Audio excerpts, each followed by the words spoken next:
teman-teman sekalian, Nabi SAW bersabda, siapa yang membangun masjid walaupun sekecil lubang untuk burung bertelur, maka Allah Subhanahu wa Ta'ala akan membangunkan untuk dia sebuah istana di dalam surga.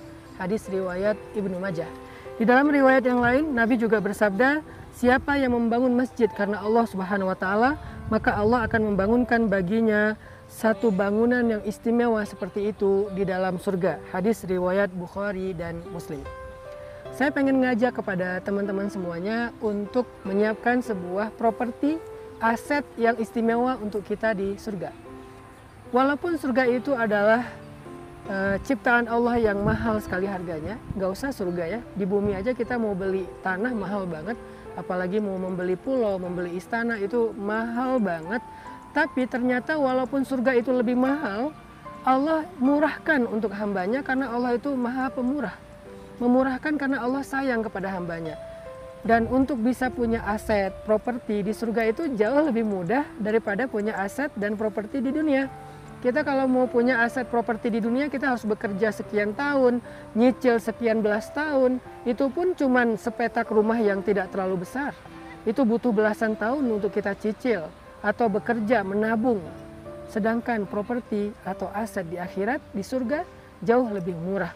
Hanya dengan membangun masjid rumah Allah, yang di dalamnya nanti akan makmur dengan kebaikan-kebaikan, ibadah, ilmu, dan dakwah, maka walaupun yang kita berikan untuk membangun rumah Allah itu hanya cukup untuk seukuran lubang burung, ketika burung bertelur ada lubang kecil, seukuran itu saja. Berapa?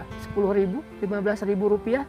Ibaratnya hanya membelikan satu keramik seharga mungkin 30.000 rupiah. Keramik itu kegedean dibandingkan lubang burung. Setengah keramik 15.000 rupiah, itu aja sudah Allah bangunkan aset properti istana di dalam surga. Begitu pemurahnya Allah, Masya Allah. Maka apa yang membuat kita untuk menunda-nunda kebaikan, mengambil bagian dalam investasi akhirat ini? Kenapa kita berpikir bahwa kalau mau sedekah harus punya uang lebih dulu, harus punya uang banyak? Bukankah dari sisa jajan kita bisa membangun rumah di surga? Bukankah dari sisa kita belanja untuk kebutuhan sehari-hari kita bisa menyiapkan rumah di surga? Ibu-ibu, kebutuhan sehari-hari belanja berapa? 200.000, sisain 10.000, 15.000, 20.000, maka itu sudah bisa membangun sebuah istana, bukan rumah di dalam surga. Teman-teman mahasiswa atau siswa, dari jajanannya di handphone, membeli pulsa, membeli kuota, dan seterusnya, sisain 5.000 aja. Maka itu sudah bisa membangun istana di dalam surga. Buat kita yang biasa belanja di luar atau jalan, uang parkir kita berapa? 2.000, 5.000, sama dengan harga parkir untuk membeli sebuah istana di surga. Maka dari itu saya punya sebuah proyek langit, membangun masjid yang insya Allah masjid itu akan kita ramaikan dengan ibadah, taklim, dan dakwah anak muda setiap hari. Dulu saya tuh kalau misalnya bikin taklim sebelum pandemi, seminggu sekali itu yang hadir antara 5.000 sampai 10.000, dan itu rutin setiap pekan. Cuman kita masih ganti-ganti masjid karena memang kita belum punya markas sendiri, sehingga kita belum bisa mengembangkan program-program lain selain hanya taklim saja.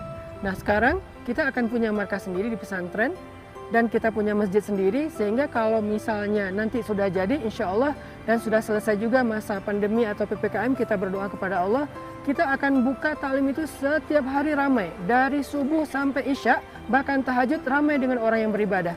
Sehingga siapapun yang ikut terlibat dalam proyek langit ini, saya yakin sahamnya atau investasinya akan berbuah amal jariah yang tidak sedikit, yang tidak sebentar, yang tidak cuma sekali, tetapi terus mengalir dengan deras dalam jumlah yang besar. Semakmur kegiatan yang ada di masjid pesantren, maka lebih makmur lagi nanti pahala jariah yang akan mengalir buat teman-teman semuanya.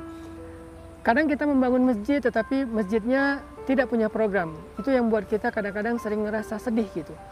Sementara masjid pesantren, kita udah ada program sebelum ada masjid. Sekarang programnya kita lakukan di kelas, di saung, di lapangan. Tapi begitu ada masjid, insya Allah saya sangat optimis masjid ini akan makmur dengan orang-orang yang membaca Al-Quran, sholat tahajud, zikir. Dan kita yang punya saham atau investasi dalam pembangunan masjid itu, pasti akan mendapatkan pahala dari semua amalan yang ada di dalam masjid itu sampai hari kiamat insya Allah. Yuk support pesantren, dengan membangun rumah Allah yang bernama Masjid Ar-Rahilah. Barakallah.